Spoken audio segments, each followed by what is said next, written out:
교단에서는 2월 초 그리고 9월 초에 1년에 2번씩 이단 경계주의를 지정하여 지키고 있습니다. 근데 계속 반복되다 보니까 이단 목록을 인쇄를 해서 성도들에게 나눠주거나 또 이단들이 하는 사업장이나 이런 걸 이용하지 말라고 그런 사업체 목록을 나눠주거나 혹은 경우에 따라서 어떤 이단이 어떻게 나쁘다 하는 그런 도덕적 혹은 인신공격을 하는 경우도 많았습니다. 그러다 보니까 정작 이단이 어떤 주장을 하고 그 주장이 왜 성경적으로 볼 때 잘못됐는지에 대해서는 우리가 간과하고 넘어가는 경우가 많았습니다. 그래서 이제는 구체적으로 어떤 이단이 어떤 주장이 성경에 비추볼 때 왜 잘못됐는지를 하나하나 이제 다루어 보면서 말씀을 나누고자 합니다. 오늘은 그 가운데 신천지 이단이 주장하는 짝교리를 파헤쳐 보려고 합니다. 짧은 시간이지만은 집중하셔서 미혹되지 말고 당당히 성경으로서 이단의 세력들을 이겨나가는 우리 모두가 되시기를 바랍니다. 우리가 성경을 읽을 때 전체적인 문맥보다는 구절을 중심으로 성경을 본다면 잘못 읽을 가능성이 상당히 많습니다. 여기 이런 단어가 있는데 저기도 그런 단어가 있다. 그러니 그게 같은 내용이다. 이렇게 해석을 해버리면 대단히 혼란스러운 오늘 말씀 제목처럼 말씀을 혼잡하게 하는 경우들이 생기게 됩니다. 그런데 신천지 이단이 대표적으로 이런 방식으로 구절 중심의 연관성을 찾아서 해석하다 보니까 무리한 해석이 많고 풍의적 해석이 많습니다. 오늘 예를 들어 창세기 3장에 나오는 선악과 나무 있잖아요. 우리 선악과 나무를 신천지에서는 그냥 나무가 아니다. 이거는 악마의 조직이다. 이렇게 주장을 하거든요. 그 왜 악마의 조직인가? 다니엘서 4장에 보면은 느부갓네살 왕이 이제 높은 장대 나무를 세웠지 않습니까? 그 느부갓네살 왕이 꿈에 등장하는 나무가 있는데 그게 하나님의 백성을 괴롭혔던 나라의 왕으로서의 조직을 가지고 있었기 때문에 이게 악마의 조직이라는 거예요. 그러니까 다니엘 4장을 창세기 3장과 연관시키는 그런 무모하고도 담대한 일을 저지르고 있다는 것입니다. 또 흥미로운 것은 그 나무가 중앙에 있었다고 되어 있거든요. 다니엘 4장에 보면. 그런데 창세기 3장 보면 그 선악과가 어디에 있었다고요? 동산 중앙에 있었다. 그렇게 돼 있어서 선악과 나무도 악마의 조직이라 그렇게 얘기를 하고 있는 것이죠. 그럴듯한가요? 여러분 볼 때 그럴듯합니까? 요거를 그럴듯하다고 받아들이면 굉장히 위험한 겁니다. 이거는 말도 안 된다. 엉터리 같은 해석이다. 이렇게 딱 나와야죠. 근데 이거 들어보니 그럴듯하네. 이러면 솔깃하게 미혹되고 만다는 겁니다. 해석이 이렇다 보니까 이 이단의 주장을 구체적으로 체계적으로 특별히 신천지 이단의 주장을 체계적으로 정리한다고 하는 것이 쉽지가 않습니다. 교리 체계가 워낙 헝클어져 있어서 어렵습니다. 그러나 다행히 이제 뭐 몇 년 전에 우리 신천지 교재 교리들을 다 접할 수 있는 계기가 있어가지고 또 나름대로 반론도 제가 만들어 보고 하는 과정 가운데 깨닫게 된 것이 있습니다. 신천지가 헝클어져 있지만은 몇 가지 규칙이 있다는 것을 알게 됐습니다. 해석의 규칙이 있어요. 그 해석의 규칙 가운데 첫 번째가 바로 이 짝교리입니다. 그리고 두 번째는 비유풀이라고 하는 것이고, 그리고 이제 세 번째는 이제 시대별 구원자가 있다라고 하는 것입니다. 이런 해석 방법들이 신천지 해석에 아주 중요한 기초가 되고 있어요. 그 중에 이 짝교리가 굉장히 중요한 이 사람들의 해석의 기초이기 때문에 이게 얼마나 그들의 주장이 허구인지를 잠깐 살펴보려고 합니다. 그래서 오늘 본문 가운데 특별히 짝교리가 무엇인가를 먼저 제가 제목 설교로 살피고, 그리고 짝교리의 결론이 뭐냐, 그 결론을 좀 살펴보면서 그 실체가 뭔지를 성경을 통해서 증명하면서 말씀을 마무리하고자 합니다. 신천지 교주 이만희 씨는 꼭 제가 씨를 붙여야 명예훼손에 걸리지 않기 때문에 여기 혹시 신천지 계시면 안 계시죠? 끝까지 제가 이만희 씨라고 부르겠습니다. 이만희 씨는 그의 책 천지창조에서 주장하기를 구약 성경이 그리스도에 대해서 증거하고 있는 것처럼 요한복음 5장 39절에 보면 예수님께서 이 성경이 곧 내게 대하여 증언하는 것이로다 그랬거든요. 예수님이 이 성경이라고 말할 때 이 성경은 구약 성경이거든요. 그때는 아직 신약이 나오지 않았으니까. 그러니까 예수님 말씀하시기를 이 성경, 곧 구약 성경은 내게 대하여 증언하는 것이다 라고 예수님이 말씀하셨거든요. 그러니까 구약 성경이 예수님에 대해서 증언하는 것처럼 신약 성경은 약속한 목자에 대해 증언하는 것이다, 이렇게 주장을 합니다. 이게 아주 대칭적 구조를 가지고 있죠. 잘 짝이 맞는 것 같죠. 그래서 그 약속한 목자가 나중에 누구인가, 나중에는 보면 약속한 목자는 이긴 자라고 이야기를 합니다. 그럼 이긴 자가 누구냐? 나중에는 이긴 자가 이만희 씨라고 주장을 하는 거예요. 그런 형태로 이제 몰아가고 있는 것입니다. 그래서 구약 성경은 그리스도에 대해서 증거하고 있는 것처럼 이제 신약 성경은 약속한 목자를 증거하고 있다라고 이야기를 하고 있죠. 구약 성경이 예수님의 탄생과 생애에 관해서 언급하고 있듯이 신약 성경도 약속한 목자가 출현하여 역사하는 노정이 기록되어 있다. 이 노정이라는 말을 또 우리가 좀 제가 나중에 설명을 드리겠습니다만 그 노정이 기록되어 있다라고 얘기합니다. 그리고 이 성경을 진실하게 믿고 상고하는 자는 그 약속한 목자가 누구인지 찾을 수 있다. 이게 이제 신천지 주장의 핵심이라고 할 수 있습니다. 즉, 그런 구약 성경과 신약 성경이 서로 대칭되는 구조를 가지고 있다고 전제하고 이 모든 것을 풀어나가고 있는 것입니다. 그러나 실제로 성경적 기독교에서 가르치는 내용은 그 성경적 역사관하고는 굉장히 차이가 있죠. 여러분, 성경적 역사관은 크게 네 가지 구조를 가지고 있습니다. 먼저 창조, 하나님이 말씀으로 천지를 창조하셨다라는 것이고요. 그러나 타락했다는 것이죠. 그렇게 타락한 이후에 인간은 하나님의 진노의 대상이 될 수밖에 없었다는 것이고, 그러나 구속이 있죠. 그 다음에 세 번째 구속이 있습니다. 하나님께서 그 진노의 대상인 인간을 공의의 하나님께서 심판할 수밖에 없었지만은 우리 사랑 많은 우리 하나님이 독생자 예수님을 보내사 그 모든 죄를 대신 이제 그 죄의 형벌을 받아 주셨다는 것입니다. 그래서 그 죄의 형벌을 받기 위하여 십자가를 지셨다는 것이죠. 그것이 바로 구속입니다. 그리고 이제 마지막 예수님이 재림할 때 이제 하나님의 모든 이 구속이 완성된다라고 하는 것이죠. 그러니까 창조, 타락, 구속, 완성, 이 네 가지 큰 그림을 가지고 정통교회에서 가르치고 있습니다. 성경적 역사관이기도 하고 또 성경의 중요한 이제 이 요점이기도 합니다. 그런데 신천지에서는요, 구약 성경과 신약 성경이 이런 대칭된 구조를 이야기를 계속하고 있으면서 구약 성경이 이제 예수님에게서 성취가 됐듯이 신약 성경은 약속한 목자에게서 성취된다고 하는 것을 계속 강조하고 있습니다. 이만희 씨가 지은 또 다른 책 성도와 천국이라는 책에서 구약은 예수님의 초림 때에 구약이 성취되었고 신약은 재림 때에 신약이 성취되었다고 도식화하고 있습니다. 그러나 우리는 성경적 역사관, 성경적 이 세계관을 분명히 할 필요가 있습니다. 창조, 타락, 구원, 그리고 완성이라고 하는 세계관을 분명히 할 필요가 있습니다. 물론 그 예수님이 재림하신 것과 관련해 가지고 소위 전천년설과 후천년설이 있습니다. 우리 전천년설, 천년이 언제냐 이거죠. 이것을 다루는 기준은 천년왕국이 언제 있느냐는 거예요. 그러니까 천년왕국이 예수님 재림 전에 있으면 전천년설이라고 이야기할 수 있고, 천년왕국이 예수님 재림 다음부터라고 하면 후천년설이죠. 근데 요즘 복음주의 학자들이 전 세계적으로 가장 방점을 두고 있는 것은 무천년설입니다. 이것은 상징이다.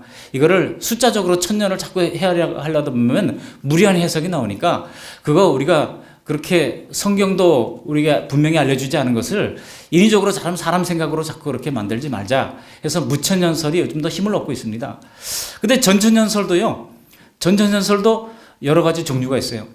근데 신천지에서는 전천년설을 주장하고 있습니다만 이 사람들은 천년왕국이 언제부터 시작됐다고 주장하는가 하면은 1984년 3월 14일에 시작됐다 이렇게 얘기를 하고 있어요. 그러니까 뭐예요? 예수님이 재림이 됐다는 거예요? 안 됐다는 거예요? 재림이 됐다는 거예요. 신천지에서는 예수님이 재림이 이미 된 것입니다. 언제부터? 1984년 3월 14일. 그때가 언제냐면요. 신천지가 막 이제 유재열 장막 성전에서 이만희 씨가 나와서 새로운 교단 역사를 시작한 때예요. 이게 이제 이단 역사를 시작한 때가 이제 예수님이 비밀리에 재림했다고 보거든요. 그것도 성경적으로 맞지 않죠. 왜냐하면 성경에서는 예수님은 오실 때 구름을 타고 많은 사람들이 보는 가운데 오신다고 말씀하고 있습니다. 그러니까 성경과 전혀 이제 상관이 없는 비밀리에 이미 재림했고 지금이 천년왕국 시대를 살고 있다라고 주장하고 있는 것입니다. 이런 의미에서 벌써 성경의 중요한 역사들을 막 뒤집어 놓고 있는 것을 알 수가 있습니다. 그리고 그런 주장하기를 자신에게 예수의 영이 임했기 때문에 이미 예수님은 재림하신 것이고 자신을 믿는 자의 숫자가 14만 4천 명이 되면은 하늘에 있는 순교자의 영혼 14만 4천 명과 더불어서 합체가 됨으로써 완성이 된다 이렇게 보고 있습니다. 그런데 최근에 그 주장을 좀 철회를 했죠. 왜냐하면은 신천지가 지금 20만 명이 넘었거든요.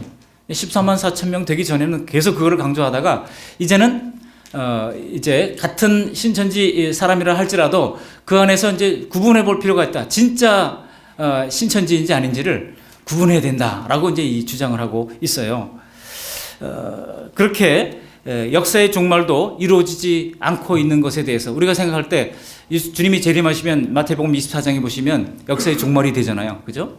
역사의 종말이 천지가 막 흔들리고 지축이 흔들리고 이런 외적인 그 우주의 변화에부터 시작해가지고 주님이 다시 재림하시면서 역사의 종말이 오는 것으로 성경은 묘사를 하고 있는데 신천지한테 물어보죠. 그러면 왜 이런 역사의 종말이 안 왔느냐?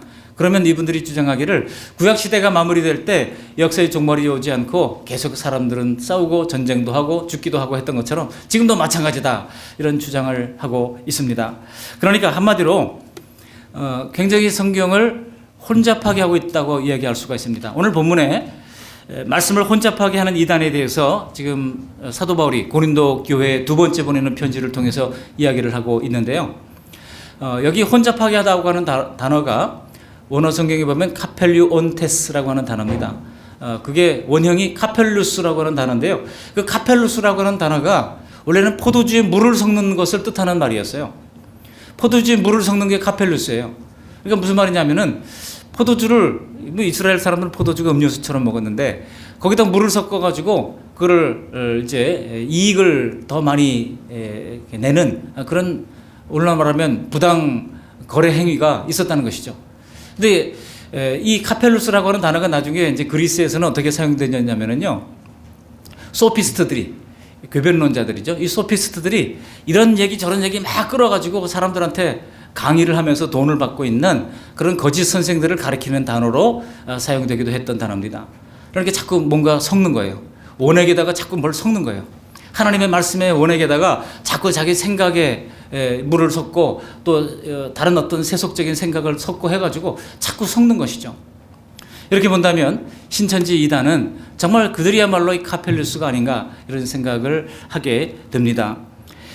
이렇게 신천지 이단이 가지고 있는 이 짝교리의 그 흐름을 제가 간략하게 말씀드렸고, 그렇다면 그 짝교리에서 말하는 결론이 뭐냐 이거죠. 짝교리의 결론이 뭐냐, 그걸 우리가 살펴보면 금방 이단인지 아닌지 우리가 분류해 볼 수가 있습니다. 이만희 씨는 구약 성경이 예수 그리스도에 대해서 증거하고 있는 것처럼 신약 성경도 약속한 목자가 출현해서 이제 역사하는 노정이 기록되어 있다라고 그의 책 천지창조 100쪽에 보면 기록하고 있는데요. 그러니까 신천지 교리의 큰 틀을 구약과 신약의 대칭이라고 보고 있는 것입니다. 그러나 이것은 결국 말씀드렸던 것처럼 그 약속한 목자가 나중에 이긴 자고, 이긴 자는 곧 이제 이만희 씨이기 때문에 자신을 신격화하기 위한 장치라고 밖에 할 수가 없는 것입니다. 이것은 그의 가르침을 기초로 만들어진 신천지의 여러 교재 가운데 분명히 드러납니다. 신천지 교재 중에 구약과 예언의 성취라는 교재가 있는데 거기 보면은 이긴 자를 예수 12제자 중에 하나라고 보기도 하고요. 그리고 신약의 예언과 성취라고 하는 책에 보면 구약과 동일한 구조 속에서 예수님이 아닌 또 다른 이긴 자를 기록해 놓고 있습니다. 한마디로 약속한 목자는 이긴 자라고 하는 거예요. 그러니까 구약의 예언과 성취라는 책에서는 약속한 목자가 있다라고 얘기해 놓고 신약의 예언과 성취에서는 그 약속한 목자가 이긴 자라고 얘기를 해 놓고 있다는 것이죠. 그래서 이긴 자는 곧 자기라고 얘기를 해보려고 했는데 신천지에서 가르치는 신천지 들어가면 이제 이만희 씨가 그 강의를 했던 많은 동영상 자료를 볼 수가 있는데요. 그 가운데 지금은 CBS에서 하도 이제 공격을 많이 하니까 지금 다 내려놨습니다만 옛날에 자료에 보면은 바탕화면에 신천지 이제 이만희 씨 얼굴이 이렇게 그려져 있고 그 앞에 11개의 이제 그 글이 쫙 기록되어 있는 것이 나옵니다. 그 기록되어 있는 것이 뭐냐면은 이긴 자, 그리고 약속의 목자, 기름 부음 받은 자, 하나님 예수님과 같이 보좌에 앉아 계시는 분, 예수님의 새 이름을 받은 자, 예수님의 모든 소유를 받은 자, 책 받아 먹은 자, 두 증인 중에 한 분, 예수님이 보낸 사자, 이렇게 11개를 그 바탕화면에 얼굴을 깔아놓고 쫙 글씨를 새겨놓은 그런 것이 있습니다. 그러니까 신천지가 주장하는 그 내용이 무엇인가 하는 것을 우리가 금방 알 수가 있습니다. 여러분, 정통 교회에서는요, 역사적으로 아브라함 때부터 하나님은 인간 영웅을 허락하지 않으세요. 아브라함이든 모세든 하나님 보기 잘못된 것은요, 그 수치를 다 드러내시는 하나님이셔요. 여러분, 모세가 지팡이 한번 잘못 쳤다가 가나안 땅 눈앞에 보고 못 들어갔잖아요. 아무리 모세라도 할 수 없어요. 아브라함도 어떻습니까? 아브라함도 하나님께서 그 아브라함의 믿음을 귀하게 여겼던 그런 측면도 있었지만은 아브라함이 잘못하니까 하나님께서 여지없이 내치잖아요. 다윗은 어떻습니까? 성경에는요, 인간 영웅을 허락하지 않습니다. 다 그 인간의 죄성과 부패성을 적나라하게 드러내시는 것입니다. 교회도 마찬가지예요. 어떤 교회가 유력한 목사님이 오셔서 말씀을 잘 인도하고 하는 것은 좋겠지만은, 그러나 그분이 자꾸 자신을 영웅시하면 그건 벌써 이단은 아니라고 할지라도 이단 성이 있다, 이렇게 볼 수가 있는 것이죠. 그러니까 여러분, 우리 그 말씀 양문교회 주인이 누구예요? 예수 그리스도. 예. 그 말씀 양문교회 주인은 엄경 목사도 아니고 이성철 목사님도 아니에요. 오직 예수 그리스도만이 이 교회의 주인이라고 하는 것입니다. 모든 교회의 주인이 마찬가지예요. 그런데 이런 이단의 특징은 누가 주인이에요? 예. 신천지의 주인이 누구예요? 이만희 씨예요. 예. 이만희라고 그러면 안 됩니다. 이만희 씨라고 꼭 그래요. 소송을 당하지 않습니다. 왜냐하면 이 사람들은 소송에 능한 사람들이기 때문에, 예. 이것도 제가 사실 굉장히 두려워요. 찍어서 지금 올리기 때문에. 그래서 제가 근거를 다 남겨놨어요. 제가 하는 이야기를 혹시 또 소송 당하면 얘기를 해야 되기 때문에 근거를 다 남겨놨어요. 여러분, 소위 노정이라고 하는 것이 아까 제가 있다고 말씀드렸는데, 이 사람들은요, 이 노정이 있다라고 얘기를 하는데, 이제 이긴 자가 걸어갈 노정이 있다고 하는 겁니다. 그러니까 이 사람들이 그 노정이라고 하는 것이 세 가지 단계를 거친다고 얘기하고 있어요. 그것이 바로 소위 배멸구 과정이라고 하는 것이죠. 배반, 멸망, 구원, 이 패턴으로 역사가 흘러간다고 보는 겁니다. 그래서 하나님이 백성을 선택하셨는데 또 배반하고, 그러면 하나님이 그들을 멸망시키고, 그리고 나서 다시 부르짖으면 또 구원하고, 그래서 이 배멸구 시스템을 흘러가는 이 과정을 노정이라고 부릅니다. 그런데 이긴 자가 이 노정을 이제 끝낸다고 하는 겁니다. 그 끝내는 사람이 곧 자기라고 하는 것이죠. 그리고 그의 주장에 따르면 시대별 구원자들이 있다고 얘기합니다. 아담이 있고, 소위 아노와 모의 신, 이게 있어요. 아담이 있고, 노아가 있고, 그 다음에 이제 아브라함이 있고요. 그다음에 이제 모세가 있고 예수님이 있고 마지막 신천지라는 거예요. 예. 그러면서 그 신천지 부분에서는 글씨를 작게 신천지 해놓고 그 마지막에 이만희 씨의 캐리커처를 아주 큼지막하게 그려놓고 있습니다. 달리 말하면 이런 시대별 구원자가 뭡니까? 하나님이 필요할 때 아담을 들어서 시대를 구원했다는 것이고, 또 아담이 실패한 부분에서는 노아를 통해서 시대를 구원했다는 것이고, 또 노아가 실패했을 때, 여러분 노아가 얼마나 의인이었습니까? 그렇지만은 또 술 먹고 포도주를 먹고 벌거벗고 정말 그런 술 취한 추한 눈꼴을 다 보이고 말았지 않았습니까? 근데 노아가 실패한 부분에 아브라함을 하나님께서 들어쓰셨고, 아브라함이 실패한 부분, 아브라함도 자기 아내를 두 번이나 내 아내 아니요, 내 누이요, 그렇게 얘기를 했던 참 창피찬란한 그런 기록을 남기고 말았잖아요. 근데 아브라함이 실패한 곳에 하나님께서 모세를 두셨고, 모세도 부름받을 때부터 나는 아닙니다, 나는 말 못합니다, 계속 그랬던 모세 아닙니까? 그 모세가 실패한 부분에는 예수님이 오시고, 예수님 다음에 누구예요? 예수님 다음에 신천지의 이만희 씨라고 주장하고 있는 거예요. 그러니까 이 사람들의 논리대로 따르면 예수님이 실패자이 아니에요. 이 사람들의 논리대로 하면 예수님이 실패자인 거예요.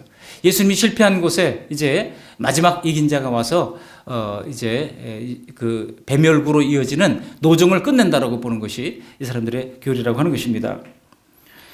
예수님은 실패자로 만들고 자신들의 교주만을 최후의 구원자로 보고 있는 이런 신천지. 결론적으로 말하면 그 모든 짝교리, 그리고 그 모든 노정교리, 시대별 구원자의 교리의 끝은 누구에게로 집중되고 있습니까? 이만희 씨의 신격화에 있다고 하는 사실을 알 수 있습니다.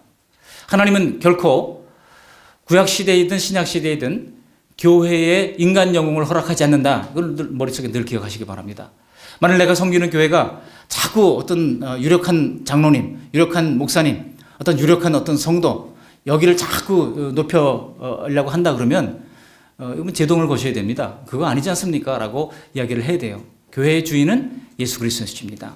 이것을 우리가 분명히 할 필요가 있습니다. 그렇다면 그들이 왜 이런 짝교리를 무슨 근거로 만들었는가를 좀 살펴볼 필요가 있겠죠. 말씀이 길지 않고 짧습니다. 이제 마지막 부분인데요. 이 부분이 너무나도 중요한 거예요. 예.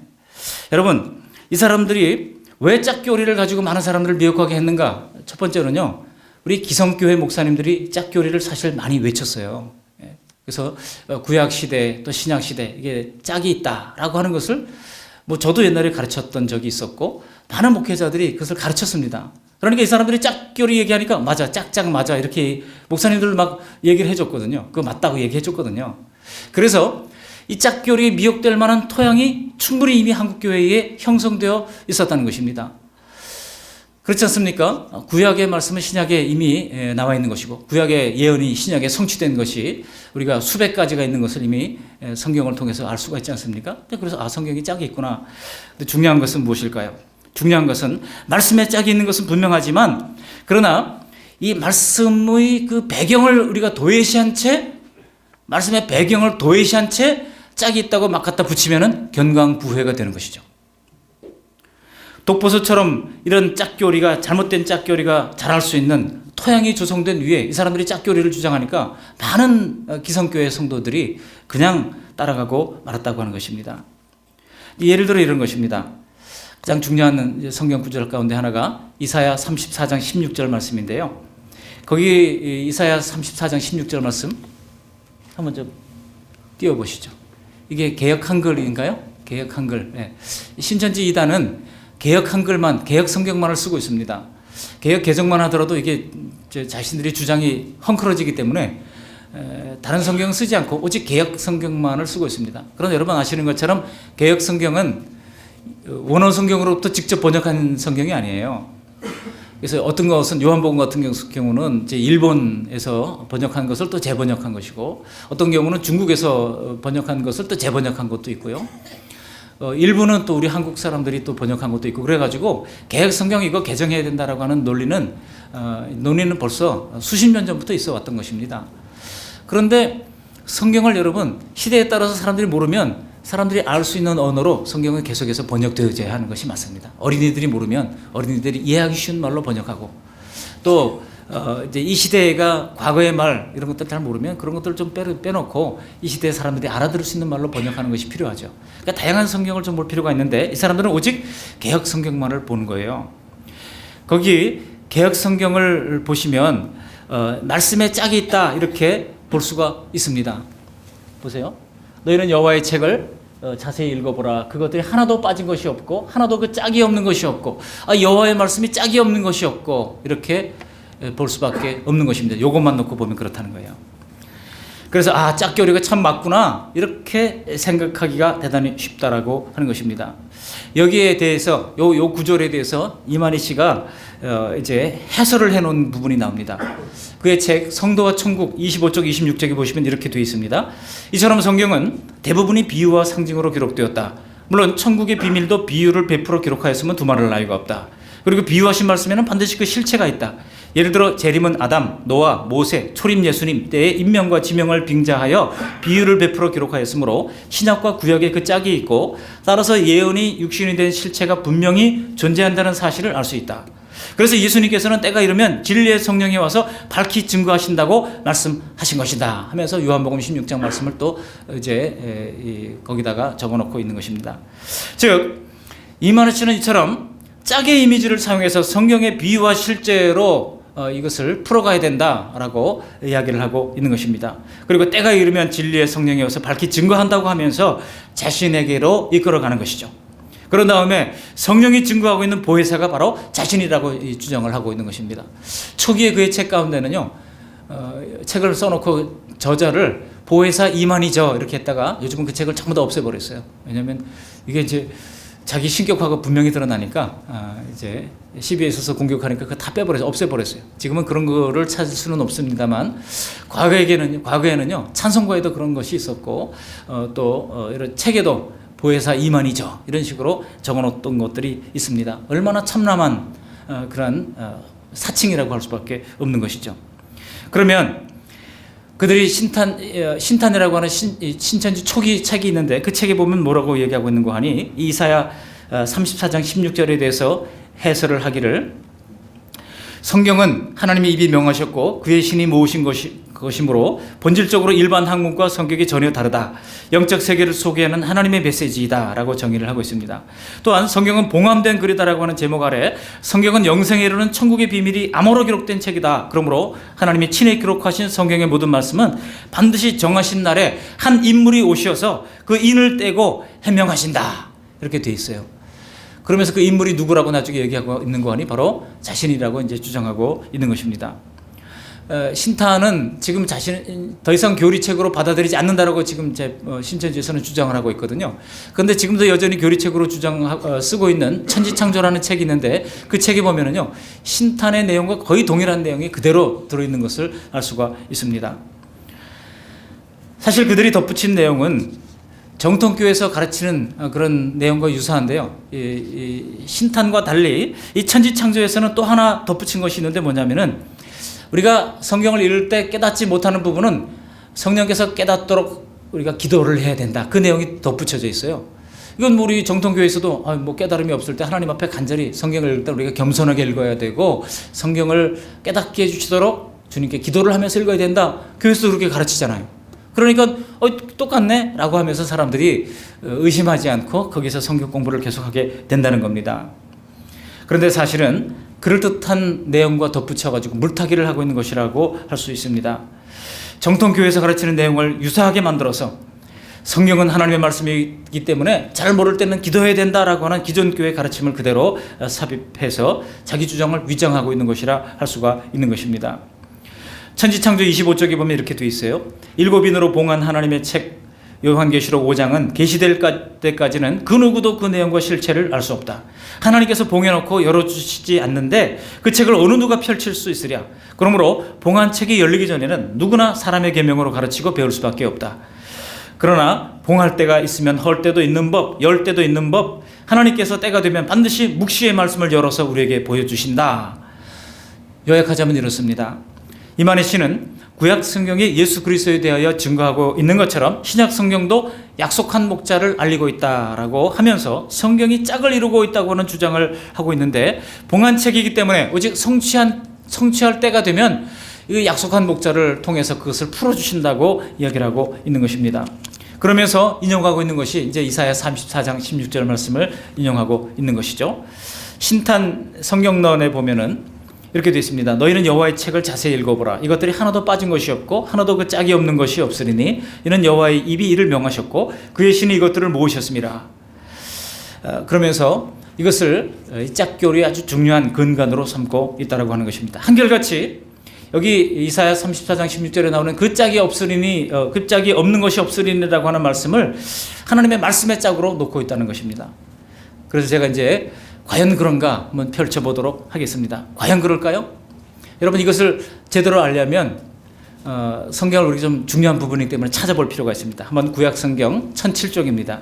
이사야서 34장 8절로 15절 말씀, 요 16절 앞부분에 있는 말씀을 우리가 좀 함께 교독해 보도록 하겠습니다. 이사야서 34장 8절부터 16절까지 말씀을 저와 함께 교독하겠습니다. 이사야 34장 8절. 이것은 여호와께서 보복하시는 날이요 시온의 송사를 위하여 신원하시는 해라.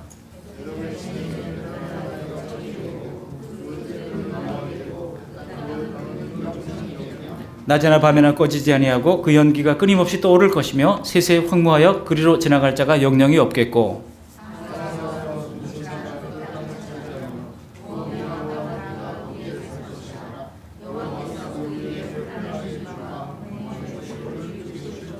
그들이 국가를 이으려 하여 귀인들을 부르되 아무도 없겠고 그 모든 방백도 없게 될 것이요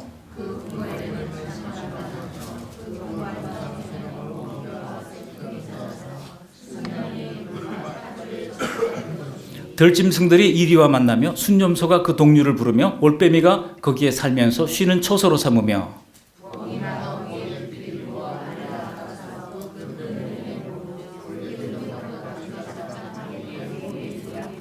예, 그리고 나서 이제 16절로 나오는 거예요. 그러면 대충 여러분 눈치채셨죠? 여기 짝이 어떤 짝인지를 우리가 분명히 알 수 있습니다. 한마디로 말하면 오늘 16절에 나오는 대명사가 나오잖아요. 그것들이라고 하는 말이죠. 그것들이 하나도 짝이 없는 것이 없으리라. 그것들은 그냥 갑자기 중간에 있는 단어가 아니에요. 그 앞에 있는 내용들을 복수형으로 받고 있다고 하는 겁니다. 근데 보세요. 여호와의 책은 원어 성경에 보면 단수로 되어 있어요. 단수. 예. 근데 그것들, 여호와의 책이 짝이 있으면 단수로 받아야 될 거 아니에요. 근데 단수로 받은 것이 아니라 복수로 그것들로 받고 있다는 거예요. 그럼 그것들은 여호와의 책입니까? 아닙니까? 아니에요. 그 뭡니까? 앞에 나오는 당화새와 올응과 이런 그 사나운 짐승들 이런 것들이 산다라고 하는 짐승들을 여기 그것들로 받고 있음을 알 수가 있습니다. 사실 이 이사야서 34장 말씀은요, 야곱의 형 에서의 후손이 에돔 족속이죠. 이 에돔 족속이 하나님께 워낙 반역을 하니까 하나님이 이 에돔 족속을 심판하신다는 내용이에요. 심판하시는데 어떻게 심판하시냐 하면 이제 에돔의 시내가 변해서 역청이 되고 티끌은 유황이 되고 그 땅도 불붙는 역청이 되어서 꺼지지 않고 타올라서 완전히 황폐하게 될 것이다. 심판의 메시지를 날리고 있는 겁니다.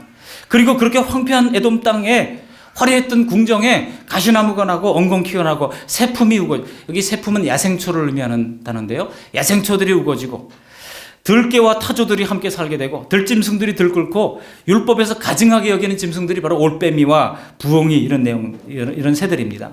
그 율법에서 가증히 여기는 올빼미와 부엉이들이 거기 살면서 알을 까고 새끼를 낳아 서로 짝을 지어 살게 될 것이다. 그런 내용이에요.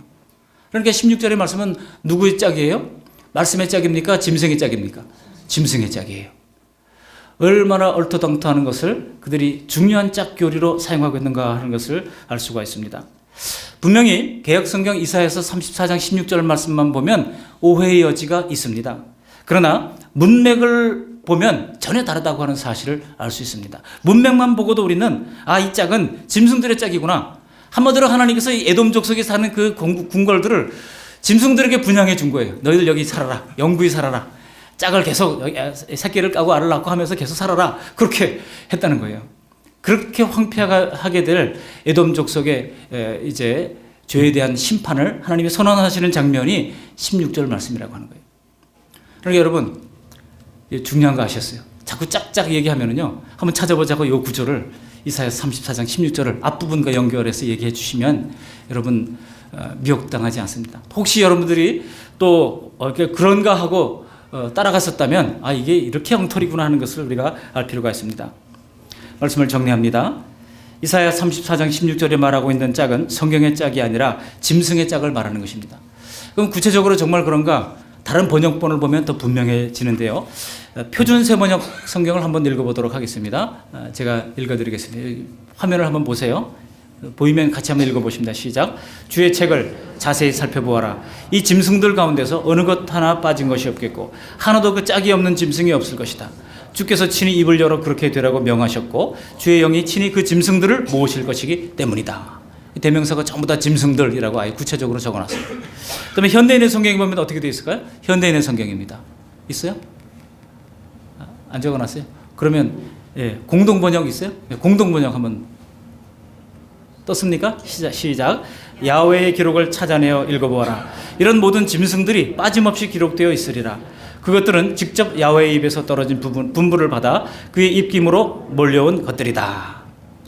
그러니까 여러분, 사실 신천지에서 주장하는 교리들은 거의 다 이런 짝 교리를 만드는 거예요. 창조, 재창조, 그다음에 옛 언약, 새 언약, 정통과 이단, 그리고 이 첫 장막과 둘째 장막, 선천과 후천, 그리고 이제 이 소위 환상 계시와 실상 계시, 그러면서 실상을 찾아가야 된다. 이렇게 짝짝으로 만들어 놓았지만 그들이 말하는 이 모든 짝 교리가 얼마나 허구에 기초하고 있는가를 우리가 알 수가 있습니다.